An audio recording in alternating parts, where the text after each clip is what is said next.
It's been a point of controversy and contention for years. A place that's gotten some of the most U.S. taxpayer money in history for causes like hurricane relief and rebuilding its electric grid is also known as one of the most corrupt when it comes to how it spends all that cash.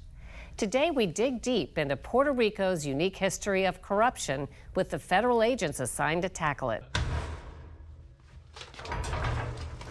This is an FBI SWAT team practicing hostage rescue strategies. FBI, we have a warrant for your arrest and search warrant for the residents. Come out. In the mountains above San Juan on the island of Puerto Rico.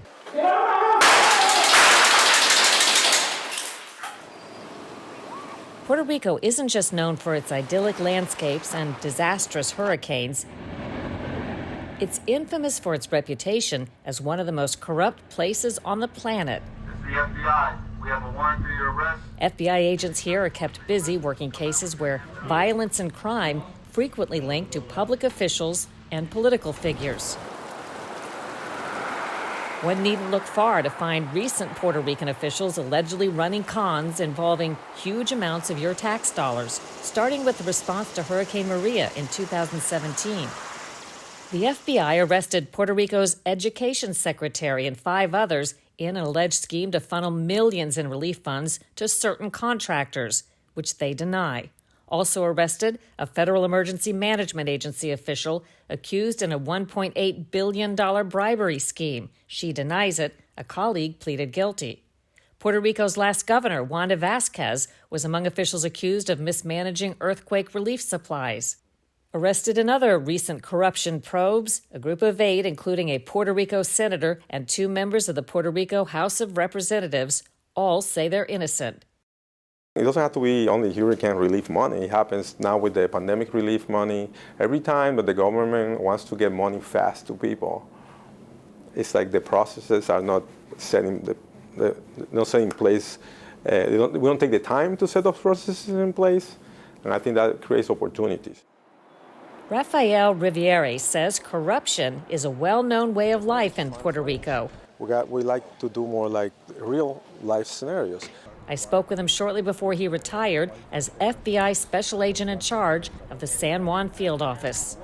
We're a colony from Spain, and then even when the United States came in, the way Puerto Rico was looked at was like, the position in the Caribbean, kind of like how it could help the United States. But it's not incorporated in the same way that a different state will be. You were born in Puerto Rico? Yes, I was.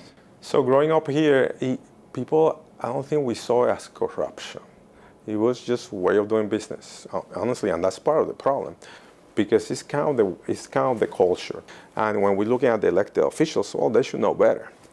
But when we look at somebody that might work in a particular department of the government, that they might facilitate a permit, I'm like, well, this is the way we do it. This person always brings me baskets of flowers or whatever, and of course I put him at the front of the line.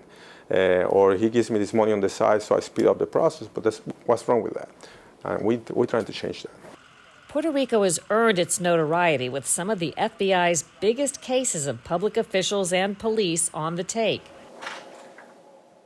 Felix Alvarado is a top FBI agent over public corruption. We've had, in 2001, for example, we have Operation Honor Perdido. It's called Lost Honor in Spanish.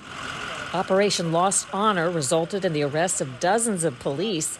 At trial, jurors were shown video of a Puerto Rico police evidence technician advising an undercover agent to murder a deadbeat dealer. Then we had Operation Dark Justice, where we had a group of police officers, about 11 police officers, 6 former police officers that were arrested for kidnapping and other crimes. But even those cases were soon eclipsed by another. The biggest police corruption case in FBI history happened right here in Puerto Rico in 2010, Operation Guard Shack. Hundreds of agents were flown into the island to take down a staggering number of law enforcement officials. We had Operation Guard Shack, which is very well known by now, where police officers were escorting what they thought was drug dealers making transactions. Either they were participating as sort of bodyguards or just helping them out transport drugs from one point to another. We found out one of them was selling like crack cocaine or distributing it.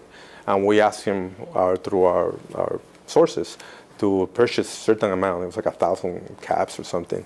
And this guy came, uniform, in the police motorcycle, and opened the what they call it, the trunk or whatever, and pulled them out like nothing. And then in the middle of a parking lot in a shopping center. And a part of me is like, I'm kind of freaking out here, to tell you the truth. And he was kind of like, hey, yeah, here you go. This is what you asked me for. And he was fully uniformed. What does that tell you? Probably he didn't see any risk. Hey, this is what we do. It's normal. People do it, you know. Another police evidence officer got caught on tape bringing along her young child while she was selling confiscated weapons on the black market. So one of the sources we're working with agreed to purchase a couple of weapons. And she shows up and then gets in the car with him. And she has her child in her lap, and she's pulling these weapons with this bag. And you know, we have a camera in the car, of course. So we see the kid watching her passing guns to him, a couple of guns, and it was like normal, like, again, no shock value. And this is what I do. In all, 500 FBI employees and 50 SWAT teams were brought to Puerto Rico to make more than 130 arrests. That was 2010. To this day, Operation Guard Shack remains the FBI's largest one-day takedown and the biggest corruption case in its history. Today, the FBI SWAT team is always on standby, and under Rivieri's tenure, a third team was added under the heading of public corruption. Several dozen agents are split into 3 squads, targeting crooked elected officials, police and correctional officers, and judicial corruption. Rivieri says the FBI enjoys a special confidence among the locals and that despite Puerto Rico's reputation and history, there are plenty of honest people doing the right thing. You know, just because we arrested 10 cops, that doesn't mean the police of Puerto Rico is a problem. They had 10 cops that were a problem. I feel like our mission here might look different if you compare it to the other offices, but this is what we do. We have a little more exposure because people expect a lot of us. And they know that when there's a case or there's a situation or corruption issue, that if the FBI is involved, people have a lot of trust in us here, which is great. It makes our job easier. By the way, just before Christmas, Puerto Rico's former Education Secretary, Kelleher, who was getting a $250,000 a year salary, was sentenced to 6 months in prison on 2 corruption charges.